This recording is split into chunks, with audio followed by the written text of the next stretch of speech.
কেৱল মুখ্যমন্ত্ৰীয়ে নহয়, অখিল গগৈৰ বিৰুদ্ধে সৰব হ'ল মন্ত্ৰী পীযুষ হাজৰিকাও। কুশল দুৱাৰীৰ বাবে মানসিক কষ্ট হৈছে এতিয়া অখিলৰ। কুশল দুৱাৰী স্থানীয়, অখিল গগৈ হৈছে বাহিৰৰ মানুহ। সমষ্টিতকৈ অখিল গগৈ কাজিৰঙাৰ অৰ্কিড পাৰ্কতহে বেছিকৈ থাকে। নামনি অসমত বেছি ব্যস্ত থাকে অখিল গগৈ। শিৱসাগৰৰ উন্নয়নত অখিলৰ কোনো হাত নাই বুলি কটাক্ষ কৰিলে মন্ত্ৰী পীযুষ হাজৰিকাই। অখিল গগৈ ডাঙৰীয়াৰ অলপ মানসিক কষ্ট হৈছে বুলি মই অনুভৱ কৰোঁ। তেওঁ ভবা নাছিল কুশল দুৱাৰী ডাঙৰীয়া তাৰ পৰা প্ৰাৰ্থী হ'ব, কাৰণ কুশল দুৱাৰী ডাঙৰীয়া তাৰ স্থানীয় মানুহ, অখিল গগৈ ডাঙৰীয়া বাহিৰৰ মানুহ। অখিল গগৈ ডাঙৰীয়াই সমষ্টিত থকাতকৈ বেছি সময় দিয়ে কাজিৰঙাৰ অৰ্কিড ৰিজৰ্টক। তেখেতৰ ব্যৱসায়স্থলীক বেছি সময় দিয়ে।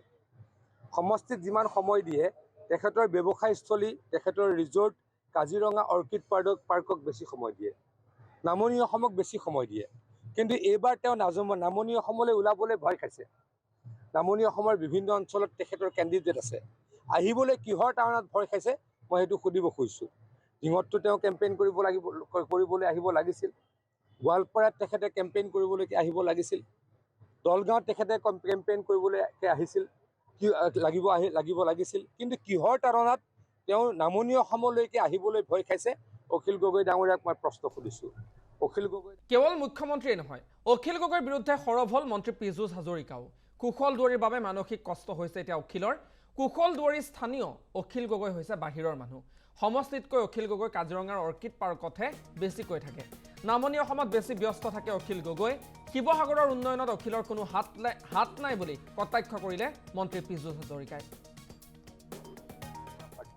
অখিল গগৈ ডাঙৰীয়াৰ অলপ মানসিক কষ্ট হৈছে বুলি মই অনুভৱ কৰোঁ।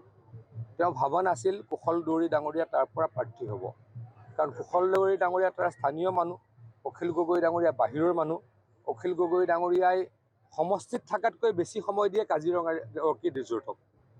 তেখেতৰ ব্যৱসায়স্থলীক বেছি সময় দিয়ে। সমষ্টিত যিমান সময় দিয়ে তেখেতৰ ব্যৱসায়স্থলী, তেখেতৰ ৰিজৰ্ট কাজিৰঙা অৰ্কিড পাৰ্কক বেছি সময় দিয়ে। নামনি অসমক বেছি সময় দিয়ে। কিন্তু এইবাৰ তেওঁ নামনি অসমলৈ ওলাবলৈ ভয় খাইছে।